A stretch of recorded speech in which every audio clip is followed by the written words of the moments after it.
Okay, we are going to go ahead and get started. So I would invite you to find a seat and just bring your conversations to a close.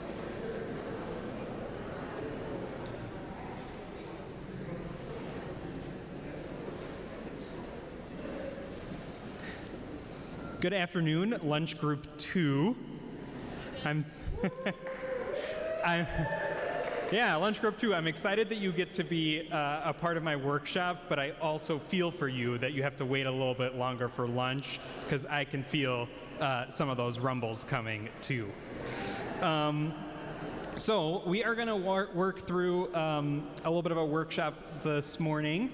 As I've mentioned already, my name is Iain Chester. I use he, him pronouns and serve with the ELCA church-wide organization and lead our innovation work there.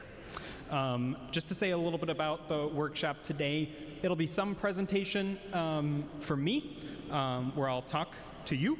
But then we'll also have a couple of moments where we either do an activity together or we talk with one another. So it's helpful to have a partner nearby or two that you can kind of be in conversation with over the course of the next 45 minutes or so. We'll also use a tool called Slido to kind of allow you to share some feedback and insights with me as we go along the way. I'll tell you about that when we get there, but if you have one, it's a tool that uses a cell phone. So if you have a cell phone, we'll use that at some point along the way so that you can provide some feedback to me as we get into the workshop this morning. So I serve as part of the ELCA's Innovation Lab at the church-wide organization, and so I just wanted to introduce you to myself and the ministry, and here's how we describe the ministry that we do. I think I'd start by saying that we know that we'll never know your unique ministry, community, or context as well as you do, but we're here to support you along the way, especially if you're living into that desire to try something new. So, with that out of the way, what are we going to talk about this morning? We're going to do 3 things together. We'll talk a little bit about that concept of pondering anew. Then we'll talk a little bit about design thinking and empathy, which I mentioned this morning. And then we'll try to put those together and relate them to one another to finish up our time together.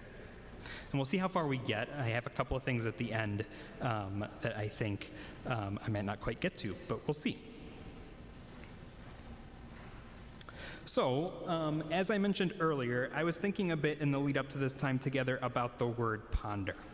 And like I said, I don't think it's a word that we use very often. The dictionary definition for ponder is to think about something critically, especially before making a decision or reaching a conclusion. To think about something carefully, especially before making a decision or reaching a conclusion. And when I think about ponder, I think of it a little bit like this icon. It's me by myself, in my own daydreams and thoughts. I'm deep in thought. The word ponder conjures images of time alone, perhaps spent daydreaming, perhaps spent studying, perhaps looking at the word, perhaps digging into some research, but it's mostly an activity that I'm doing alone. And when we think about this call to ponder anew in relation to our church and our ministry, I think it's really important for us to have that time to ponder alone. That's not important. I think it's really critical. That gives us an opportunity for self-reflection, perhaps for that study of God's Word, or perhaps to consider the historical contexts of our communities and congregations. Maybe it's the unjust power structures that continue to shape the way we live and behave, things that if we want to truly understand them, we have to spend some time pondering them, thinking about how things got that way. So I think this call to ponder alone is really important. But ultimately, we are made to be in relationship with God and with one another. And I think from earlier, I shared those 3 definitions of innovation that we are kind of working with in my work. And all of those were not about individual genius. They weren't about individual inspiration. They were about the collective. They were about how we are in relationship with one another and what transformation means for us as individuals, yes, but also for us as communities. They were about collective transformation, collective newness. So, if that's what we're about, then I think at least sometimes our pondering, and especially our pondering about things that are new, should be done in community. It should be done alongside others. It should look a little bit more like this icon. Sorry that my icons are kind of, I don't know, they're the icons it comes with, right? But I think that led me to this question. What does it mean to ponder anew alongside our neighbors? What does it mean to ponder anew alongside our neighbors? To be in relationship both with God and with those who bear the image of God. So this is an organization, they're called Future of Faith, an organization that's run by Megan and Josh. They are researchers, sociologists who have a lot of care for the church and the future of faith here in the United States. And they have done some really good research into what it means to listen well.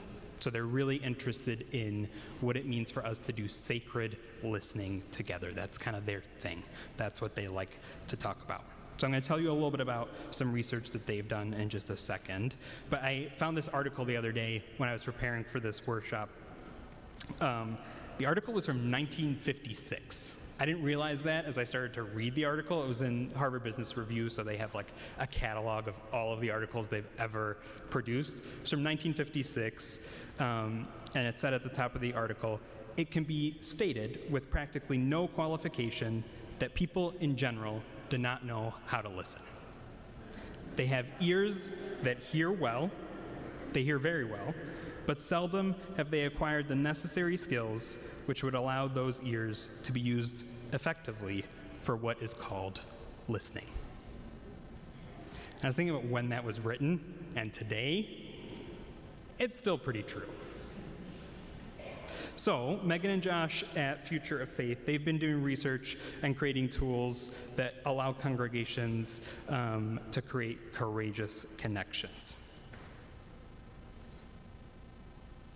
So they've been doing some research with a national survey audience, so folks all across the country.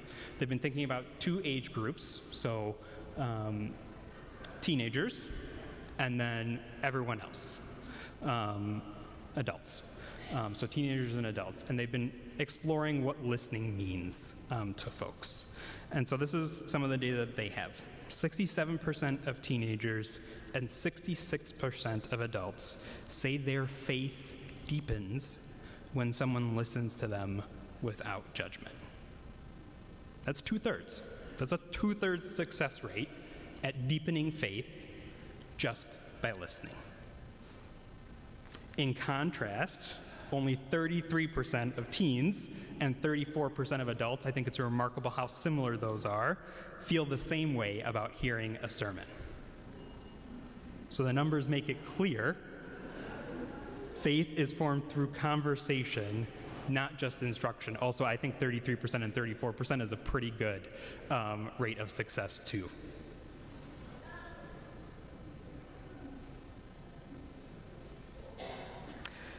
Even higher numbers here, 72% of teenagers and 79% of adults say they are more likely to engage in problem solving when someone listens to their concerns. So they're more likely to want to solve a problem together when someone listens to their concerns. And so I think this is where the listening connects to the pondering anew.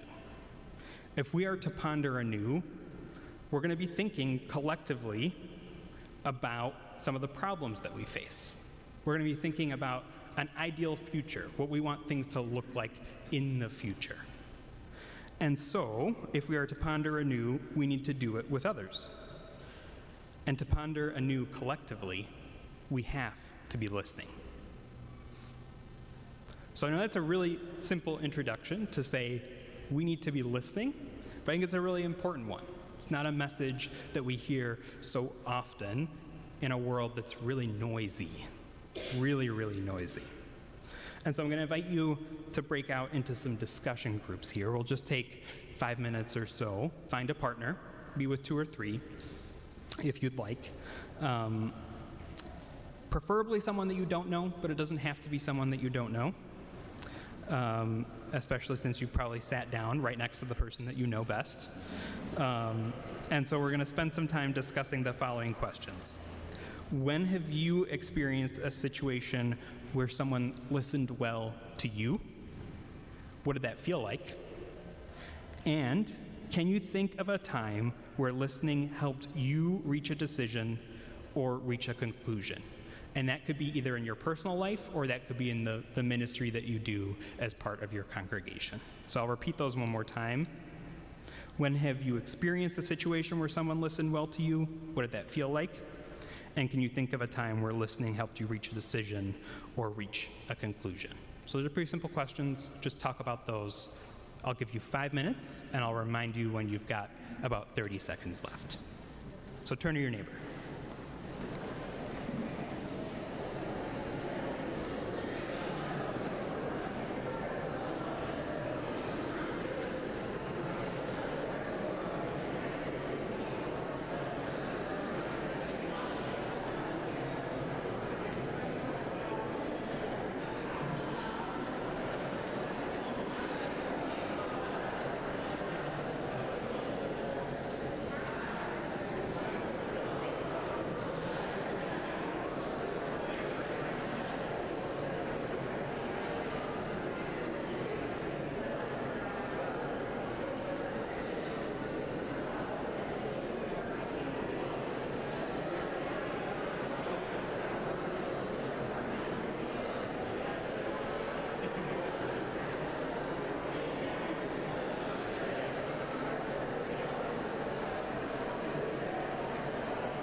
Got 1 more minute.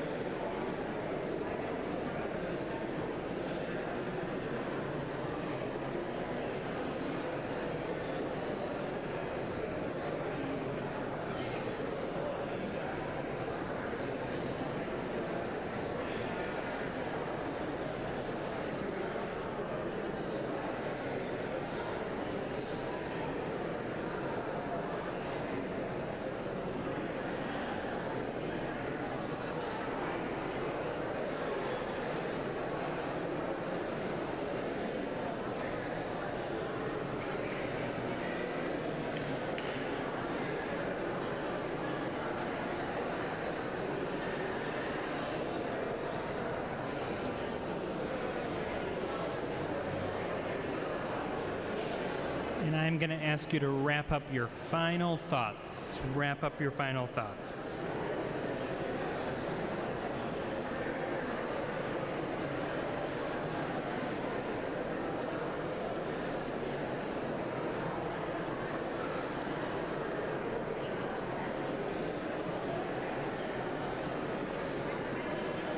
Okay, I'm going to invite us back to the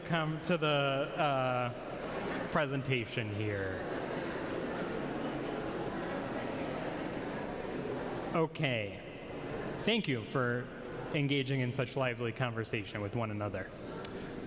So we're gonna hear from one another, hear what you heard in your conversations. You don't have to put everything here or anything like that, but if you pull out your cell phone, you can go to slido.com and you should be able to enter this code. I should have changed the code. I should have made it shorter. Look at how long that code is. So you're gonna go to slido.com and you're gonna put in the code 2981890. If you don't have a cell phone or you don't wanna do this, it's totally fine. But this will just allow you to respond and hear some feedback as we go. So slido.com, 2981980. And when you get there, just share a little bit about what you talked about. Is there anything that stood out from your conversation, something that you heard in response to one of these questions that really struck you? Someone, if you manage to type that into the response, that means you're already able to respond to the question.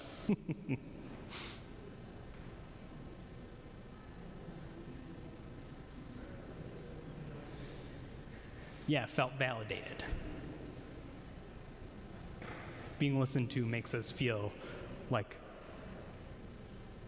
we have some validation. Being listened to felt like an exhale. That came up this morning. We had that practice of exhaling in love. Feeling affirmed in your decisions and discernment. I feel seen and at ease when someone listens to me, like the child of God in me is shining because I've been seen by the child of God in my neighbor. It's beautiful. Yeah, not all spiritual listening is about solving problems. Safe space and attention matters.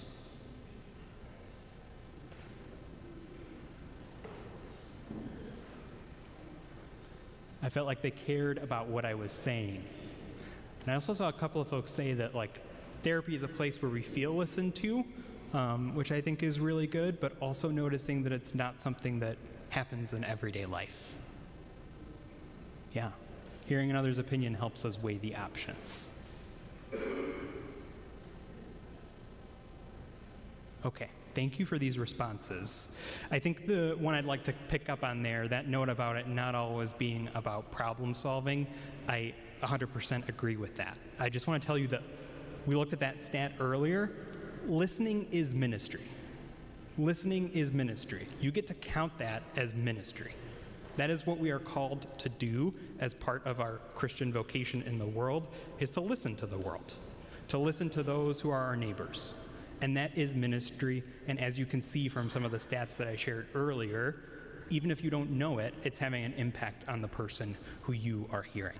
So listening is ministry. It doesn't have to lead to something bigger. It doesn't have to solve a problem. Listening in and of itself is ministry. Thank you for sharing some of these. Okay, so I'm going to talk a little bit about design thinking, which you heard me mention this morning. And we'll use Slido again, so if you want to leave it up, we're going to use it again in just a moment. And before I kind of dive into design thinking, I want to note that it's just a methodology. It's just a toolbox filled with tools. It's just one way of thinking about problem solving, of thinking about empathy. It's not the right way. It's not the only way. And it's more useful in some situations than it is in others. But I think it's a tool, powerful tool for churches, and that's because it starts with empathy. It starts with this deep listening that we are called to. So, I'm just going to ask you to respond to this question. What's the first thing that pops into your mind when you hear the word design? First thing that pops into your mind when you hear the word design. No wrong answers. Every answer is right.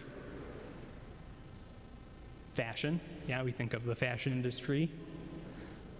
A corporate logo to create, to create with intentionality. HGTV. Interior design. Engineers and construction. Order out of chaos. My living room. That's awesome. Yeah, furniture and environment. I've only recently become aware of like the color of the year as I've, had my own apartments that I'm responsible for like painting and stuff. So now I appreciate that I could change the color every year to the color of the year. Flowers, advertising, artistic endeavors of those that we love, a plan. Okay, so these are some examples of what we think of when we hear the word design. And so I think, we generally think of art, architecture, perhaps graphic design or interior design. Maybe it's even the latest tech product. I think people often talk about the iPhone as like this pinnacle of design. But the truth is, pretty much everything has been designed. From bus routes to Bible studies, there was someone planning, creating, and developing the elements that ultimately shape the experience you have when you show up or when you encounter that thing. So design is all around us. The Equity Design Collaborative, that's a group of people interested in the intersection of this word design and equity. They define design as the intention and the unintentional impact behind an outcome. I'll let you think about that for a second.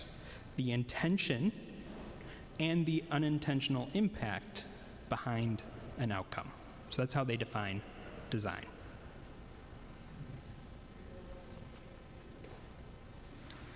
And they define being a designer as one who uses their creative agency to address an issue, problem, challenge, or opportunity.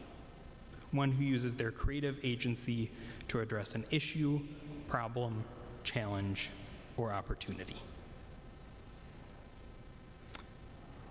I think this leads us to an important thing, an important truth, that we are all designers.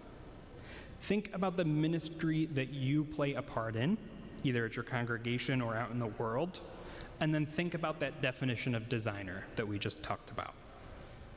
What do you design? Where do you have creative agency? Go ahead and put that in the chat. In your congregation or ministry, what do you design, and how are you a designer?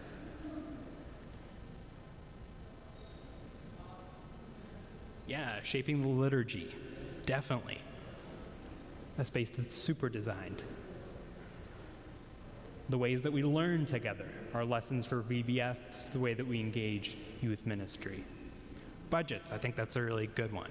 Those are a document that's been put together and designed. starting a garden to feed others.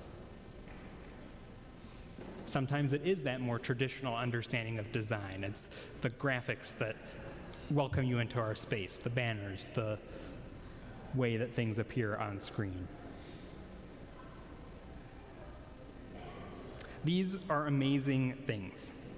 And so I want to invite you just for a second. These are the things that you came up with for your congregation and your ministry.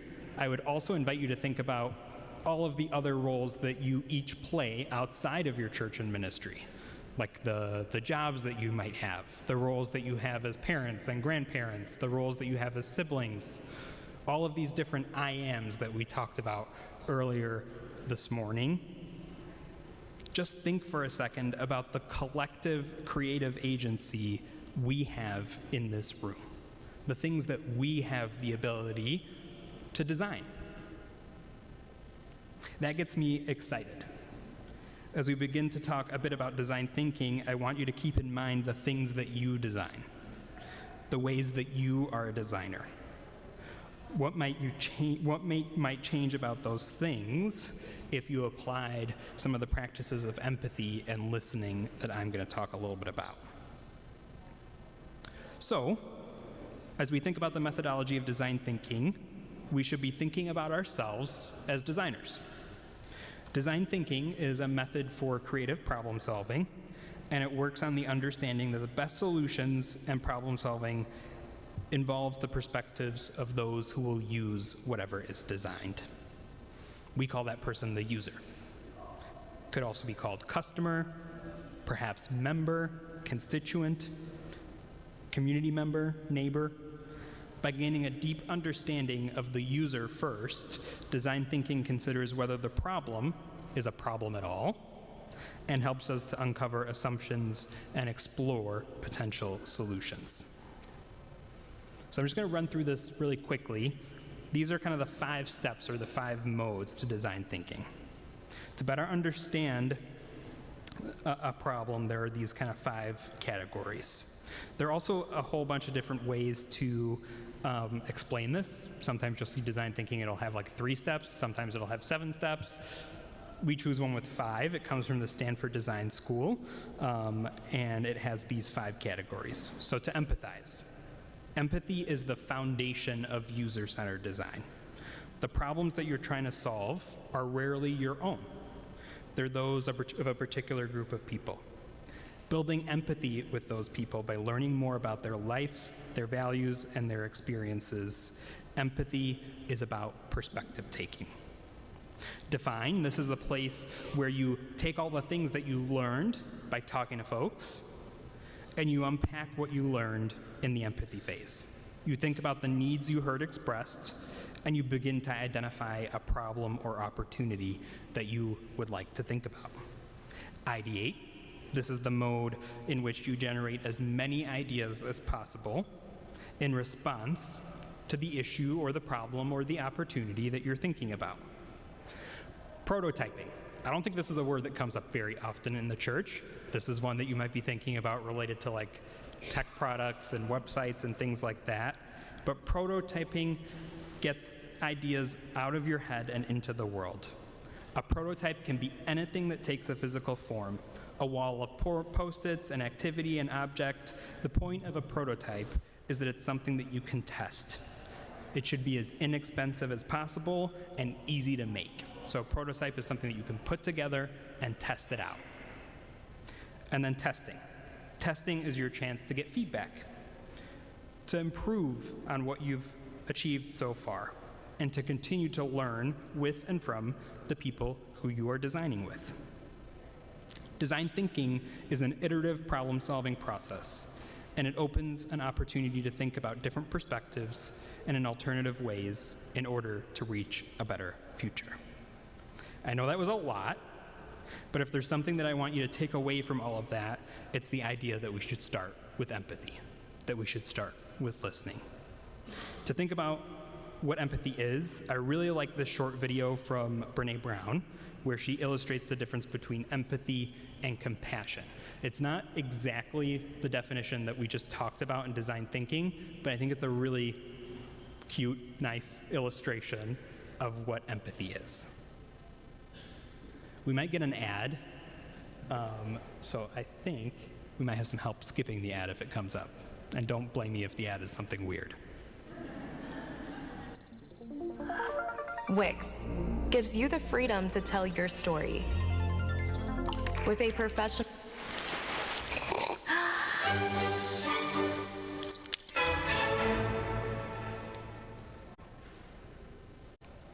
So what is empathy, and why is it very different than sympathy? Empathy fuels connection. Sympathy drives disconnection. Empathy, it's very interesting. Teresa Wiseman is a nursing scholar who studied professions, very diverse professions where empathy is relevant, and came up with 4 qualities of empathy. Perspective taking, the ability to take the perspective of another person or recognize their perspective as their truth. Staying out of judgment, not easy when you enjoy it as much as most of us do. Recognizing emotion in other people and then communicating that. Empathy is feeling with people. And to me, I always think of empathy as this kind of sacred space when someone's kind of in a deep hole and they shout out from the bottom and they say, "I'm stuck, it's dark, I'm overwhelmed." And then we look and we say, "Hey, you climb down. I know what it's like down here, and you're not alone." Sympathy is, "Ooh, it's bad, no, you want a sandwich?" Empathy is a choice, and it's a vulnerable choice, because in order to connect with you, I have to connect with something in myself that knows that feeling. Rarely, if ever, does an empathic response begin with "at least." Yeah. And we do it all the time. Because you know what? Someone just shared something with us that's incredibly painful, and we're trying to silver lining it. I don't think that's a verb, but I'm using it as one. We're trying to put the silver lining around it. So, I had a miscarriage. Oh, at least you know you can get pregnant. I think my marriage is falling apart. At least you have a marriage. John's getting kicked out of school. At least Sarah is an A student. But one of the things we do sometimes in the face of very difficult conversations is we try to make things better. If I share something with you that's very difficult, I'd rather you say, "I don't even know what to say right now, I'm just so glad you told me." Because the truth is, rarely can a response make something better. What makes something better is connection.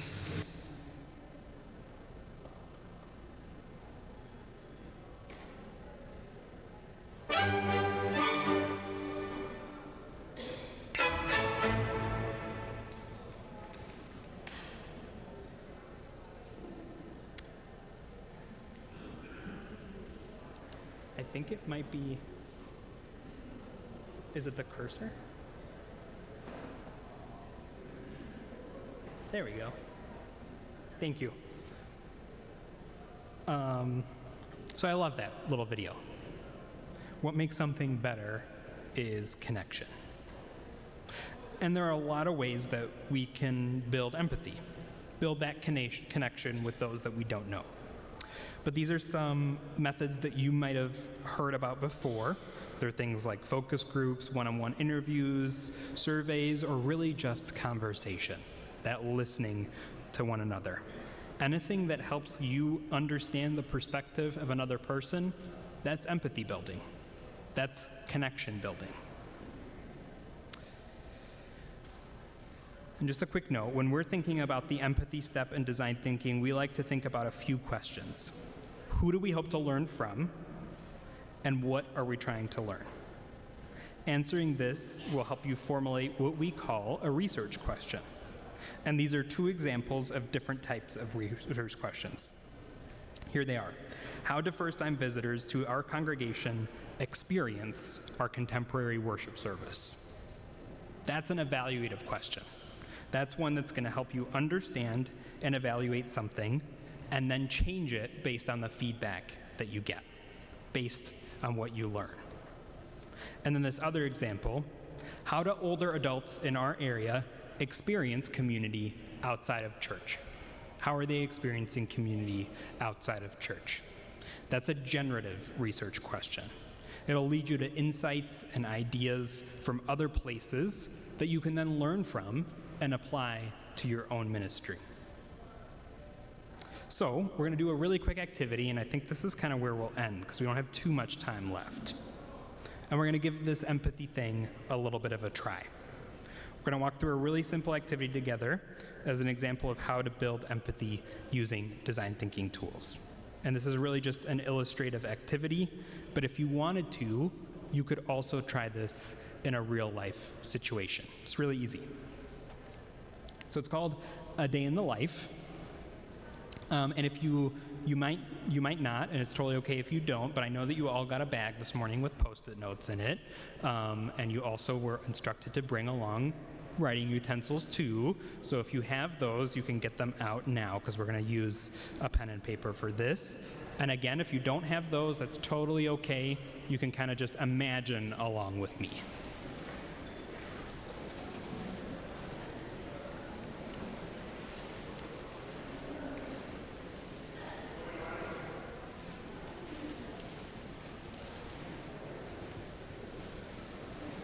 If your neighbor needs some help and you've got what they need, lend it to them.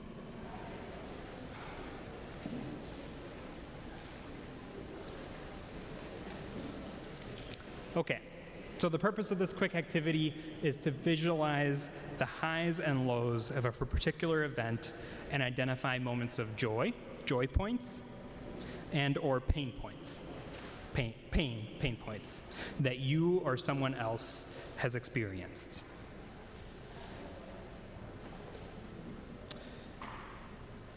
So, to start, you've got your piece of paper and a pen or pencil, and if you don't have those with you, I'm going to ask you to create an imaginary canvas in your mind. And for this activity, you have to pick an event or an experience. The event that we're going to use today is yesterday. So you're going to think about yesterday.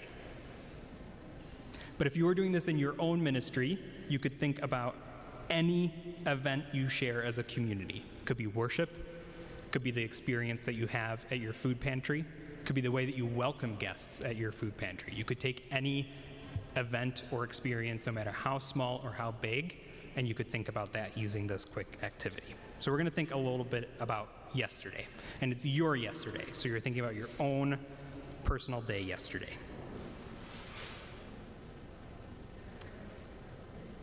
I went too far.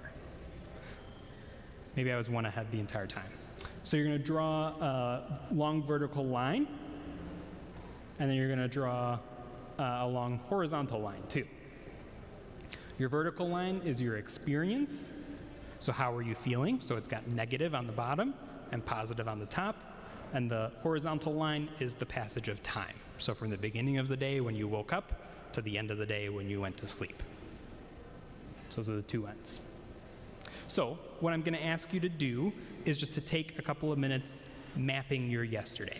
So you're just going to draw a line on that continuum to show how you were feeling. So you might have had positive moments, you might have had some dips, and I want you to just write some notes or draw some pictures next to your little pathway that say a little bit about what was happening.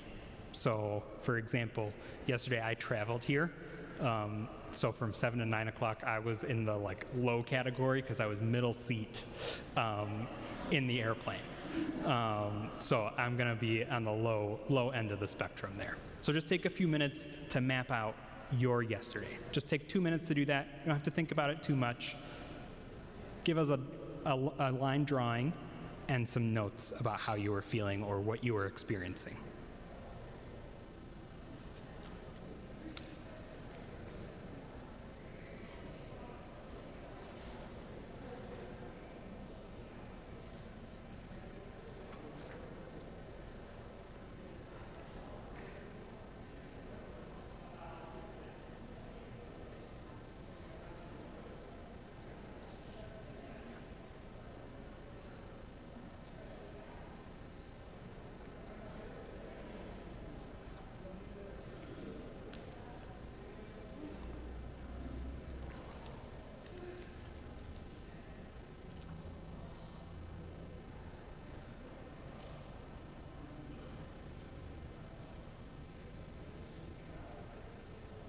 Okay, I now realize that I did this the wrong way around, but that's okay. So I'm going to invite you to turn to a neighbor and to share your yesterday with them. And as you're listening, I invite you to listen for the moments of joy and the moments of pain, and to explore, to hear a little bit about where those are coming from. And don't interject. Let that person walk you through their day. So take a couple of minutes to do that. I'll tell you when to switch partners. And if you're a group of 3, you can be a group of 3. That's cool too.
If you haven't already, you're going to switch partners. Switch partners.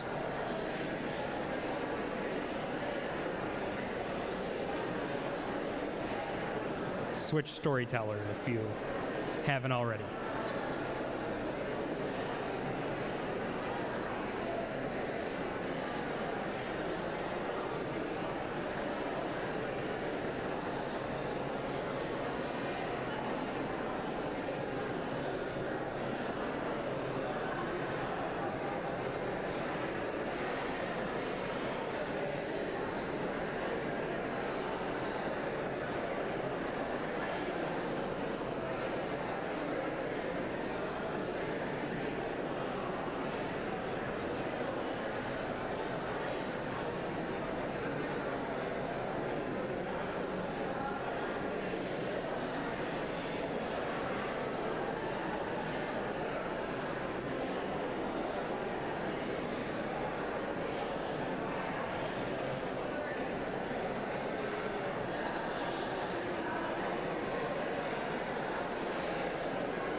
Okay, I'm going to invite us to come back together. So just finish your final thoughts.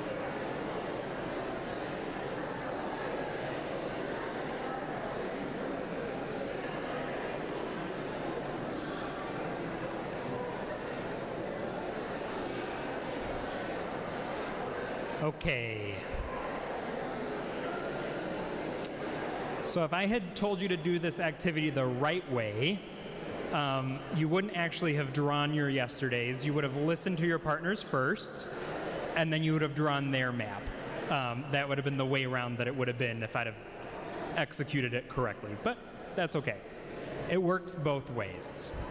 And so you just talked with one another about your yesterday. You had one conversation with one person.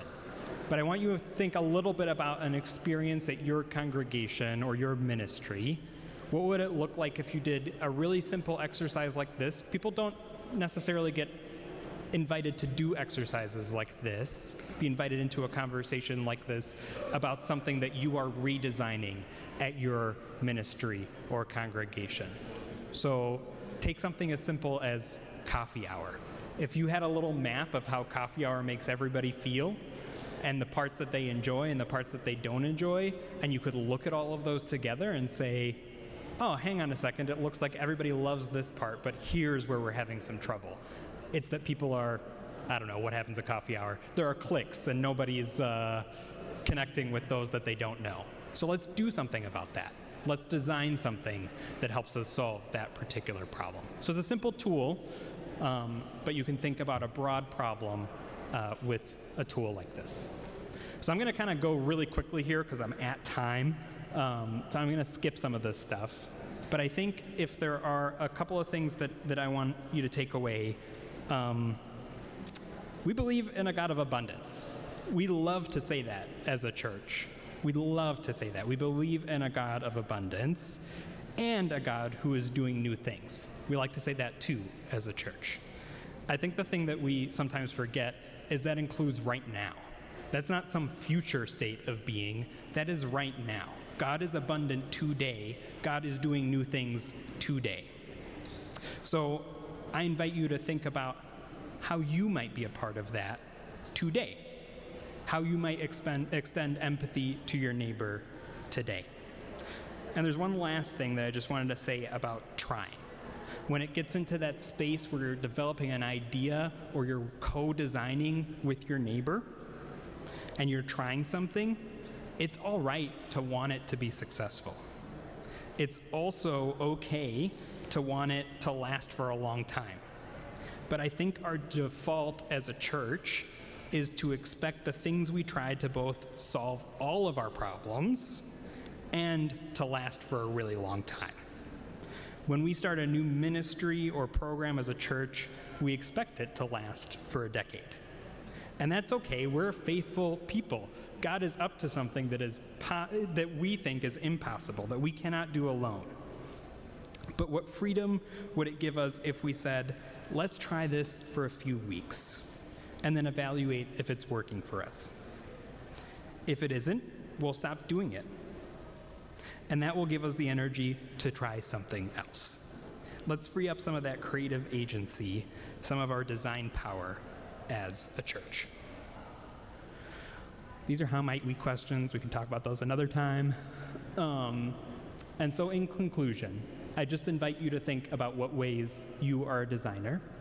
I'd invite you to start with empathy, to ponder with your neighbor, to try something new, to believe that we have an abundant God today, and to not be afraid to ask how we might make that possible.